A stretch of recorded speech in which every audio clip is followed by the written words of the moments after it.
هذا القرآن يوحدنا لطريق الخير بسم اللہ الرحمن الرحیم نحمدہ ونصلی علی رسولہ الکریم۔ آج آپ کے سامنے 7ویں پارے کا خلاصہ پیش کیا جا رہا ہے۔ اس پارے کے 2 حصے ہیں۔ پہلے حصے میں سورۃ المائدہ کا بقیہ حصہ ہے اور دوسرے میں سورۃ الانعام ہے۔ پہلے حصے میں 3 مضامین بیان ہوئے ہیں۔ سب سے پہلا مضمون حبشہ کے نصارہ کی فضیلت کو بیان کیا گیا ہے کہ جب نبی کریم صلی اللہ علیہ وسلم کے ساتھی شروع اسلام میں مکہ والوں کے ظلم سے بچنے کے لیے حبشہ کی طرف ہجرت کر کے گئے اور نجاشی کے دربار میں انہوں نے جا کر قرآن پڑھا تو اس قرآن کو سن کر وہ عیسائی رونے لگے، تو اللہ رب العالمین نے ان کا تذکرہ کرتے ہوئے فرمایا وَإِذَا سَمِعُوا مَا أُنزِلَ إِلَى الرَّسُولِ، جب انہوں نے سنا اس کلام کو، اس بات کو جو ہم نے اپنے رسول صلی اللہ علیہ وسلم پر نازل کی، تَرَىٰ أَعْيُنَهُمْ تَفِيضُ مِنَ الدَّمْعِ، آپ دیکھیں گے کہ ان کی آنکھیں آنسو بہا رہی ہوتی ہیں۔ اور یہ کون تھے؟ کون سے عیسائی تھے؟ اس سے پچھلی آیت میں 6 پارے کی آخری آیت میں بیان کیا گیا کہ ذَلِكَ بِأَنَّ مِنْهُمْ قِسِّيسِينَ وَرُهْبَانَ وَأَنَّهُمْ لَا يَسْتَكْبِرُونَ، کہ وہ لوگ ہیں قسیسین جو علم کی تلاش کرنے والے ہیں، ورہبان اور دنیا سے بے رغبت ہیں اور وہ تکبر نہیں کرتے۔ 3 خوبیاں، 3 صفتیں ان کی بیان کی گئی ہیں کہ وہ علم کی تلاش کرنے والے ہیں اور دنیا سے بے رغبتی اختیار کرنے والے اور تکبر نہیں کرتے۔ یہ 3 خوبیاں جس بندے میں ہوں وہ حق کو جب بھی سنتا ہے تو تسلیم کر لیتا ہے۔ تو جب حق کو، قرآن کریم کو سنا تو حق کو پہچان لیا۔ ایک مفسر نے بڑا پیارا تبصرہ کیا ہے، وہ کہتا ہے مما عرفت الحق تکلمت اعینہم قبل السنتہم، کہ جب حق کو انہوں نے پہچانا تو زبان کے بولنے سے پہلے تکلمت اعینہم، ان کی آنکھیں بول پڑیں، آنکھوں سے آنسو بہے، اور آنکھیں ان کی بتا رہی تھیں کہ انہوں نے حق کو پہچان لیا ہے۔ یہ آنکھ ایسی چیز ہے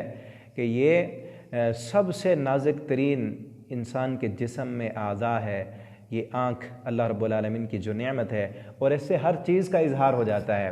غم کا اظہار، دکھ کا اظہار آنکھ سے ہوتا ہے، غصے کا اظہار بھی اس آنکھ سے ہوتا ہے، غور و فکر کا اظہار بھی اس آنکھ کے ساتھ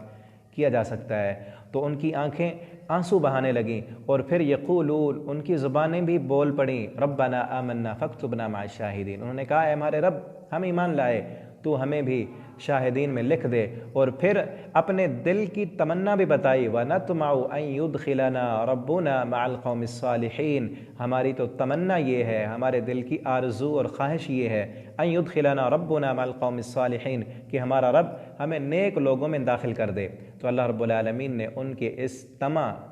ان کی خواہش کی وجہ سے فرمایا فَأَثَابَهُمُ اللَّهُ بِمَا قَالُوا جَنَّاتٍ، ان کے اس بات کی وجہ سے، ان کی اس تمنا اور خواہش کی وجہ سے اللہ رب العالمین نے ان کو جنتیں عطا کر دیں۔ ہم بھی دیکھیں اس قرآن کریم کی اس تفسیر کو، اس خلاصے کو سننے والے، میں بھی اور آپ سب حضرات، ہم دیکھیں کہ ہماری تمنا کیا ہے۔ ہم نیک لوگوں کے ساتھ ملنا چاہتے ہیں یا دنیا داروں کے ساتھ، برے لوگوں کے ساتھ؟ جن کے ساتھ ملیں گے یہ صرف خواہش کرنے کی وجہ سے کہ اللہ ہمارے رشتہ داری کو، ہمارے تعلقات کو نیک لوگوں کے ساتھ جوڑ دے۔ اللہ فرماتے ہیں ہم نے ان کی اس نیک خواہش، نیک آرزو کی وجہ سے ان کو جنت عطا کر دی۔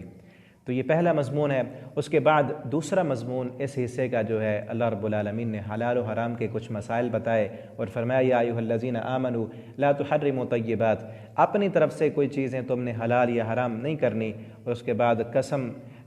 کا کفارہ بیان کیا، مسکینوں کو 10 مسکینوں کو کھانا کھلانا ہے یا کپڑے پہنانے ہیں یا ایک گردن آزاد کرنی ہے۔ اس کے بعد شراب، جوا اور قسمت آزمائی کے کھیل، ان کو حرام کیا۔ مشرکین نے کچھ جانور اپنی طرف سے حرام کیے ہوئے تھے، اللہ رب العالمین نے فرمایا ما جعل اللہ من بحیرہ ولا صائبہ ولا وسیلہ، اللہ تعالیٰ نے ان کو حرام نہیں کیا تھا، یہ تو مشرکین نے اپنی طرف سے حرام کیے تھے۔ اور پھر اللہ رب العالمین نے ایک آیت میں فرمایا یا ایھا الذین آمنوا لیبلونکم اللہ بشیء من الصید تنالہ ایدیکم،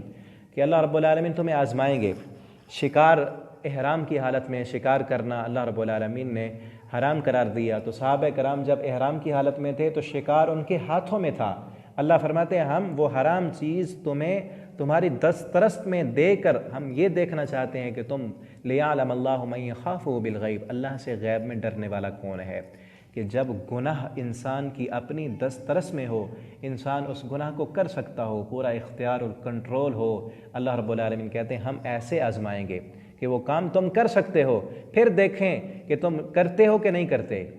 کہ ایک کام انسان کی وسعت میں ہے، پھر اس وجہ سے نہ کرے کہ میرے اللہ رب العالمین نے یہ کام حرام کیا ہے۔ تو اللہ فرماتے ہیں یہ ہے امتحان، ایک گناہ انسان کی وسعت میں نہیں، وہ کر ہی نہیں سکتا، پھر نہیں کرتا تو کون سا تقوی کی بات ہے، کون سی نیکی ہے؟ جو گناہ کر سکتا ہو پھر بھی نہ کرے۔ تو اللہ رب العالمین فرماتے ہیں ہم ضرور آزمائیں گے تمہارے ہاتھوں میں دے کر۔ اور آج اس جدید دور میں ہم اس موبائل کو دیکھیں کہ ہمارے ہاتھوں میں ہے، ایک ہی ٹچ کے فاصلے میں سب کچھ موجود ہے۔ اگر اللہ سے ڈر کر اس حرام کو، اس موبائل میں جو حرام ہے، اس نیٹ پر فحاشی، عریانی، بے حیائی، اس کو چھوڑ دیں گے تو اللہ رب العالمین کی طرف سے یہ بہت بڑی آج کے دور کی آزمائش ہے۔ اللہ رب العالمین ہم سب کو اس فتنے اور اس آزمائش سے بچائیں۔ تو اللہ کا یہ امتحان ہے، اللہ فرماتے ہیں جو اس امتحان سے پورا ہوگا وہی مجھ سے ڈرنے والا ہے۔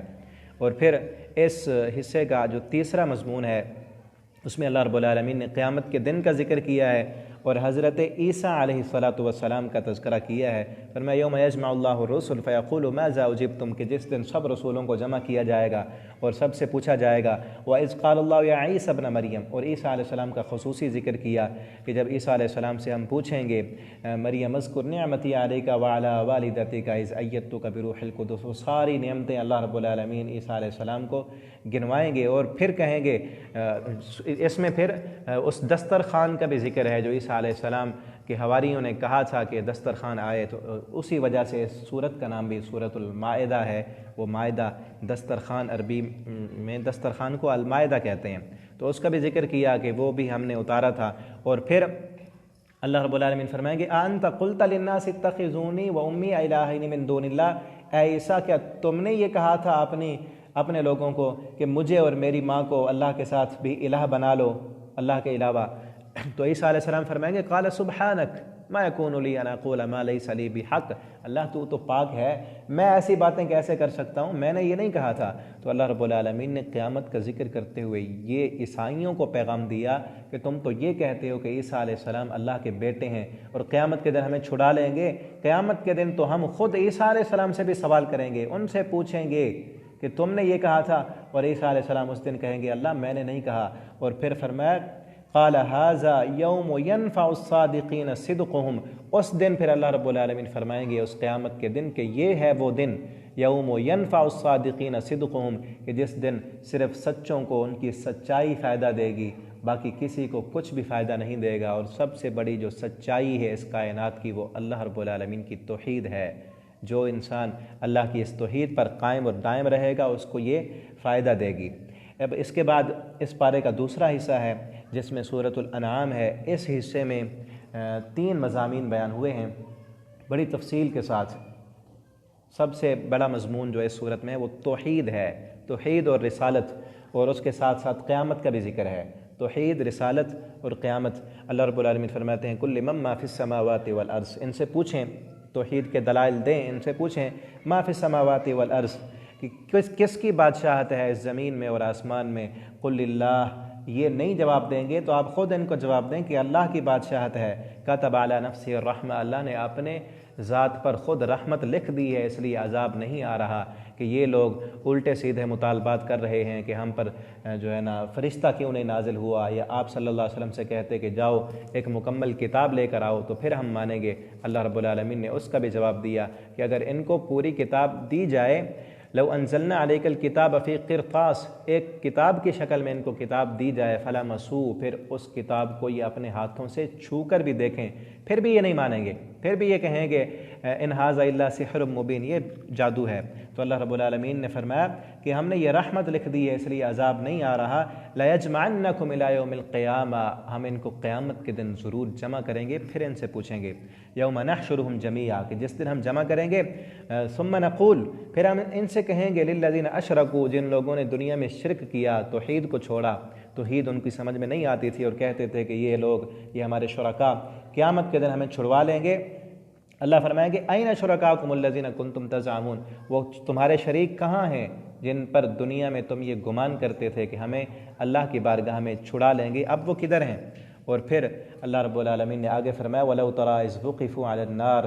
کاش کہ آپ ان لوگوں کو اس وقت دیکھیں جب ان کو آگ پر، جہنم کے اوپر پیش کیا جائے گا، پھر ان کی حالت دیکھنے والی ہوگی۔ جو آج حق کو نہیں مان رہے، قرآن کو جھٹلا رہے ہیں۔ اور پھر اللہ رب العالمین نے آگے نبی کریم صلی اللہ علیہ وسلم کو تسلی دی اور انداز بدل کر اللہ رب العالمین نے توحید سمجھائی اور آپ کو تسلی دیتے ہوئے فرمایا قد نعلم انه ليحزنك الذي يقولون، ہم جانتے ہیں کہ یہ جو بار بار آپ سے مطالبات کرتے ہیں، حصی معجزے مانگتے ہیں، آپ کا سینہ دکھتا ہے، یہ آپ کو ساحر کذاب جادوگر کہتے ہیں۔ اللہ رب العالمین نے فرمایا ہمیں پتہ ہے آپ کو تکلیف ہوتی ہے، فإنهم لا يكذبونك، اے میرے نبی یہ صرف آپ کو نہیں جھٹلاتے، فإنه لا يكذبونك ولكن الظالمين بآيات الله يجحدون، یہ ظالم تو اللہ کی آیتوں کا انکار کرتے ہیں، آپ کو نہیں جھٹلاتے، آپ تو ہماری بات کرتے ہیں نا، یہ تو ہمیں جھٹلا رہے ہیں، تو آپ کو دکھ کرنے کی، غم کرنے کی ضرورت نہیں، آپ کو نہیں جھٹلا رہے ہیں، غم تو ہمیں کرنا چاہیے نا، ہمیں جھٹلا رہے ہیں، جب ہم صبر کیے ہوئے ہیں اللہ فرماتے ہیں اے میرے نبی آپ بھی صبر کریں۔ اور پھر فرمایا وَلَقَدْ أَرْسَلْنَا، آپ کو تسلی دیتے ہوئے أَرْسَلْنَا إِلَىٰ أُمَمٍ مِّن قَبْلِكَ، ہم نے آپ سے پہلے ہر امت کی طرف رسول بھیجا، ان کے ساتھ بھی ایسے ہوا، جب قوم نے جھٹلا دیا نا، پھر اللہ رب العالمین نے اپنے قانون کا یہاں ذکر کیا ہے کہ جب لوگ پیغمبروں کی بات کو جھٹلا دیں، نہ مانیں، تو اللہ رب العالمین کا کیا طریقہ کار ہے، کیا قانون ہے۔ فرمایا پہلی بات یہ ہے فَأَخَذْنَاهُمْ، ہم نے ان لوگوں کو پکڑا جنہوں نے ہمارے پیغمبروں کی باتوں کو جھٹلایا، فَأَخَذْنَاهُمْ بِالْبَأْسَاءِ وَالضَّرَّاءِ، تنگی دی، تکلیفیں دی، آزمائشیں دی دنیا میں، لَعَلَّهُمْ يَضَّرَّعُونَ، تاکہ یہ عاجزی اختیار کریں، گریہ زاری کریں، پیچھے پلٹ آئیں اور اپنے گناہوں کی معافی مانگ لیں۔ لیکن آگے فرمایا فَلَوْلَا إِذْ جَاءَهُمْ بَأْسُنَا تَضَرَّعُوا، پس کیوں نہ انہوں نے جب ان پر ہماری پکڑ آئی، عذاب آیا، انہوں نے گریہ زاری نہیں کی، انہوں نے عاجزی اختیار نہیں کی، وہ عاجز نہیں ہوئے ہمارے سامنے، ولیکن قست قلوبہم، لیکن ان کے دل سخت ہو چکے تھے،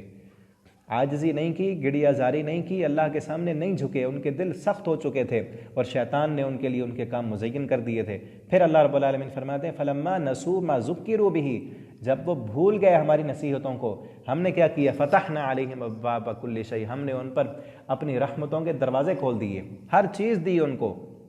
زندگی میں ساری فراوانیاں عطا کر دیں۔ پھر حتیٰ اذا فرحوا بما اوتوا اخذناهم بغتہ، پھر ہم نے ان کو اچانک پکڑ لیا۔ تو یہ اللہ رب العالمین کا قانون ہے کہ دنیا میں جو انسان اللہ کی نافرمانی کرے، اللہ رب العالمین پہلے تھوڑے تھوڑے چھوٹے چھوٹے عذاب دیتے ہیں تاکہ یہ پلٹ آئیں واپس، پھر بھی اگر کوئی نہ پلٹے اور بغاوت میں آگے بڑھ جائے تو اللہ رب العالمین اس کو پھر ڈھیل دے دیتے ہیں، ساری فراوانیاں دیتے ہیں، اور پھر اگلا سٹیپ ہمیشہ کے عذاب کا ہوتا ہے، اخذناہم بغتہ، پھر اچانک پکڑ آتی ہے، فقطع دابر القوم الذین ظلموا، اللہ فرماتے ہیں پھر ہم ایسے ظالموں کی جڑ ہی کاٹ کر رکھ دیتے ہیں۔ تو آج اس دنیا میں ہمیں دیکھنا چاہیے کہ اگر نافرمانی کے ساتھ انسان کو دنیا کی سہولتیں مل رہی ہیں، دنیا کی فراوانی مل رہی ہے نافرمان انسان کو، تو اس کو ڈر جانا چاہیے کہ اب اگلا سٹیپ اللہ کی پکڑ کا ہوگا۔ اگر دنیا کی سہولتیں اور آسانیاں مل رہی ہیں اور ساتھ ساتھ علم بھی ہے، عمل بھی ہے، اللہ کا دین بھی ہے، تو پھر خوشی کی بات ہے۔ اگر دین کو چھوڑ کر راہ راست سے ہٹ کر ایک انسان کو دنیا کی فراوانیاں اور آسائشیں مل رہی ہے تو یہ اللہ کی طرف سے اگلا سٹیپ آنے والا ہے پکڑ کا، اس انسان کو ڈر جانا چاہیے۔ اور پھر اللہ رب العالمین نے اپنی توحید کے دلائل دیتے ہوئے اپنے نبی سے فرمایا کہ قل، آپ ان سے کہہ دیں میرے نبی، لا اقول لکم عندی خزائن اللہ، میں تمہیں یہ نہیں کہتا کہ میرے پاس اللہ کے خزانے ہیں، ولا اقول لکم انی ملک، میں یہ بھی نہیں کہتا کہ میں فرشتہ ہوں، ولا اعلم الغیب، اور میں غیب بھی نہیں جانتا، ان اتبع الا ما یوحی الی، میں تو صرف اللہ رب العالمین کی فرمان برداری کرنے والا ہوں۔ اور پھر فرمایا کہ وعندہ مفاتح الغیب، اے میرے نبی آپ ان سے یہ بھی کہیں کہ اللہ کے پاس غیب کی چابیاں ہیں، غیب کی خبریں جاننے والا صرف اللہ رب العالمین ہے، غیب کی چابیاں، غیب بند ہے اور اس غیب کو تالا لگا ہوا ہے، اس تالے کی جو چابی ہے وہ اللہ رب العالمین کے پاس ہے۔ غیب جاننا تو دور کی بات ہے، غیب جہاں محفوظ ہے وہاں تالا لگا ہوا ہے اور تالے کی چابی کسی کے پاس نہیں، صرف اللہ رب العالمین کے پاس ہے۔ لا يعلمها الا هو، اللہ کے سوا اسے کوئی جاننے والا نہیں۔ ولا حبۃ فی ظلمات الارض ولا رطب ولا یابس، ایک پتا بھی اگر گرتا ہے تو اللہ رب العالمین فرماتے ہیں وہ میرے علم میں ہے۔ کائنات کا ایک پتا بھی اللہ کی مرضی کے بغیر حرکت نہیں کر سکتا، اللہ کو سب معلوم ہے۔ اور یہاں اللہ رب العالمین نے اپنے مومن بندوں کا بھی ذکر کیا اور فرمایا کہ اذا جاءک الذین یؤمنون بآیاتنا، میرے وہ بندے اے میرے نبی جو آپ کے پاس آتے ہیں، میری آیتوں پر ایمان لانے والے، جو جنہوں نے توحید کو اپنایا، میری آیتوں پر انہوں نے ایمان رکھا، لبیک کہا، اور اس وجہ سے ان کے رشتہ داروں نے ان سے اپنی رشتہ داریاں توڑ دیں، ان کے اپنے ان کے بیگانے بن گئے، سب کچھ ان سے چھوٹ گیا، ان سے ان کے گھر چھین لیے گئے۔ جب وہ آپ کے پاس آئیں فَقُلْ سَلَامٌ عَلَيْكُمْ، آپ ان کو سلام کہیں، میری طرف سے ان کو سلامتی کہیں، اور پھر انہیں کہیں كَتَبَ رَبُّكُمْ عَلَى نَفْسِهِ الرَّحْمَةِ، اے میرے لیے تکلیفیں اٹھانے والوں، مصیبتیں برداشت کرنے والوں، كَتَبَ رَبُّكُمْ عَلَى نَفْسِهِ الرَّحْمَةِ، اللہ نے تمہاری رشتہ داری کو اپنی رحمت کے ساتھ جوڑ دیا ہے۔ اگر تمہارے رشتہ داروں نے تم سے رشتہ داریاں توڑ دی ہیں تو اللہ رب العالمین نے تمہاری رشتہ داری کو اپنی رحمت کے ساتھ جوڑ دیا ہے۔ تو کتنی فضیلت ہے اس بندے کی جو اللہ کی آیتوں پر ایمان رکھنے والا ہے۔ اور پھر اللہ رب العالمین نے اپنی توحید سمجھاتے ہوئے انداز بدلا اور فرمایا قُلْ مَن يُنَجِّيكُمْ مِنْهَا وَمِن كُلِّ كَرْبٍ ثُمَّ أَنْتُمْ تُشْرِكُونَ، کون ہے جو تمہیں نجات دلاتا ہے فی ظلمات البر والبحر، اندھیروں میں، خشکی اور تری کے اندھیروں میں جب تم پھنستے ہو، کون تمہیں نجات دلاتا ہے؟ قُلِ اللَّهُ، ان سے کہیں کہ اللہ نجات دلانے والا ہے، ثُمَّ أَنْتُمْ تُشْرِكُونَ، پھر بھی تم اللہ کے ساتھ شرک کرتے ہو۔ اور اللہ رب العالمین نے فرمایا وَأُوحِيَ إِلَيَّ، اے میرے نبی آپ ان سے کہیں کہ میرے اوپر وحی کی گئی ہے، هَذَا الْقُرْآنُ، یہ قرآن، لِأُنذِرَكُمْ بِهِ، تاکہ میں ڈراؤں تم کو، تمہیں ڈرانے کے لیے اللہ رب العالمین نے میرے اوپر یہ وحی کی ہے کہ میں تمہیں ڈراتا رہوں، وَمَن بَلَغ، اور اس کو بھی ڈراؤں، وَمَن بَلَغ، جس تک یہ قرآن پہنچے۔ تو ہم تک یہ قرآن پہنچا ہے تو اللہ رب العالمین کے پیارے پیغمبر صلی اللہ علیہ وسلم ہمیں بھی ڈرا رہے ہیں، ہمیں ڈر جانا چاہیے اور اللہ رب العالمین کی توحید پر چلنا چاہیے اور رب کی فرم برداری کرنی چاہیے۔ اس کے بعد اللہ رب العالمین نے حضرت ابراہیم علیہ السلام کا ذکر کیا ہے کہ ان کا توحید کا خطاب جو انہوں نے قوم سے خطاب کیا، اور اذ قال ابراہیم لابیہ آزر تتخذ اصناما آلہۃ، اپنے باپ سے کہا کیا تو بتوں کو الہ بناتا ہے؟ اور پھر ستاروں کو دیکھا، چاند کو دیکھا، سورج کو دیکھا، اور کہا کہ لا احب الآفلین، یہ چھپ جانے والے، ان سے میں محبت نہیں کرتا۔ جو چھپ جائے اس سے کیا محبت ہوتی ہے؟ بڑا عجیب نقطہ ان آیتوں میں ہے کہ ابراہیم علیہ السلام فرماتے ہیں لا احب الآفلین، جو مشکل کے وقت چھپ جائے اس سے کیا محبت کی جاتی ہے؟ جو دوست ہو، دوست تو وہ ہے جو مشکل میں کام آئے، جو مشکل میں پتلی گلی سے نکل جائے وہ کیا دوست ہے؟ فرمایا یہ جو چھپ جاتے ہیں نا یہ محبت کرنے کے لائق ہی نہیں۔ اور دوسرا نقطہ یہاں یہ ہے کہ جو معبود ہو نا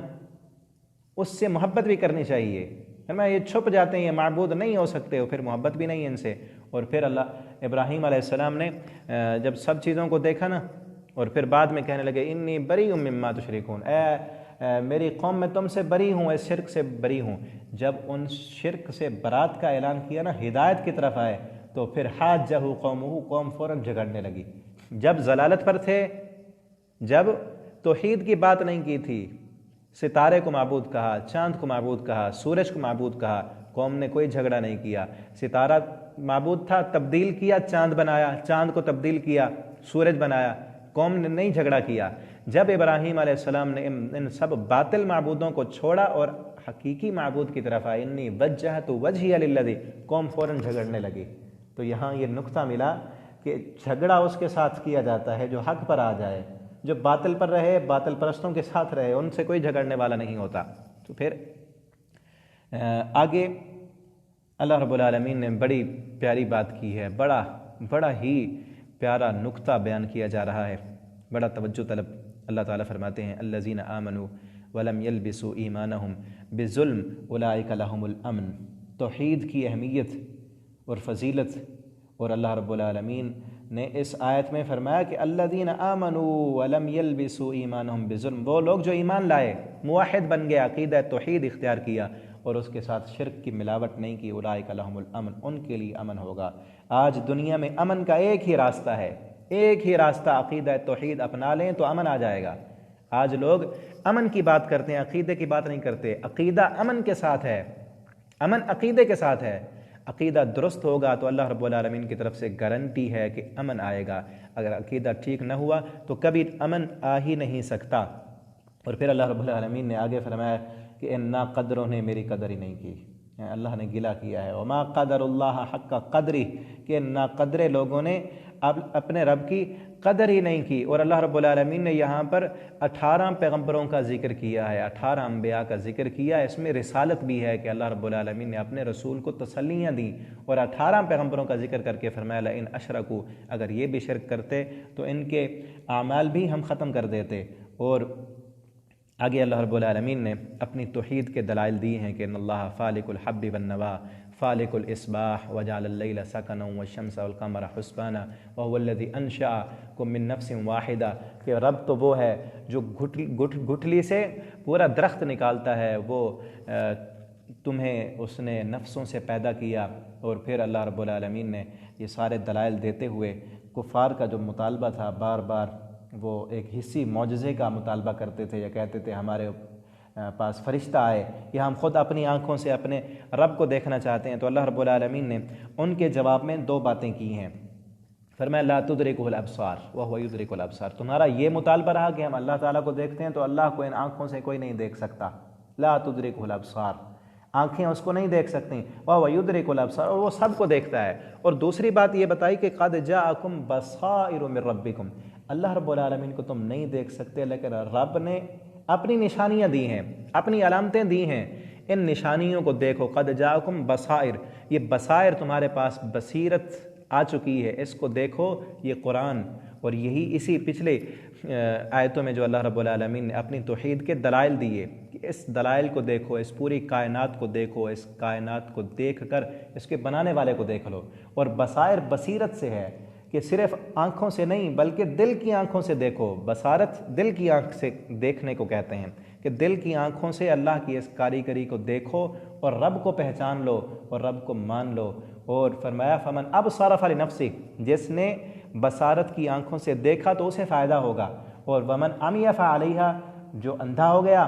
جس کے دل کی آنکھیں اندھی ہو گئیں اور رب کی اس مخلوق کو دیکھ کر خالق کو وہ نہ پہچانا، اپنے رب کی پہچان نہ کی اس نے، تو وبال اور نقصان اسی کے لیے ہے۔ تو یہاں پر اس پارے کا اختتام ہوتا ہے۔ آخری آیتوں میں اللہ رب العالمین فرماتے ہیں لا تسبوا الذین یدعون من دون اللہ، وہ لوگ جو اللہ کو چھوڑ کر دوسرے معبودوں کو بلاتے ہیں، تم ان کو گالی نہ دو، کیونکہ اس سے ایک بڑا فتنہ کھڑا ہوگا۔ اس لیے نہیں کہ وہ معبود کو عزت کے لائق ہیں اس لیے ان کو گالی نہیں دینی، بلکہ اگر تم ان جھوٹے معبودوں کو برا کہو گے تو وہ جھوٹے معبودوں کی عبادت کرنے والے لوگ تمہارے سچے الہ کو گالیاں دیں گے، تو بڑا فتنہ ہوگا۔ تو بڑے فتنے سے بچنے کے لیے چھوٹے کاموں کو چھوڑ دینا چاہیے۔ اللہ رب العالمین سے دعا ہے اللہ تعالی ہم سب کو قرآن حکیم کو پڑھنے کی، سمجھنے کی، اس کے مطابق زندگی بسر کرنے کی توفیق دیں۔ اللہ اس قرآن کو قیامت کے دن ہمارے لیے سفارش کا ذریعہ بنا دیں۔ آخر دعوانا الحمدللہ رب العالمین۔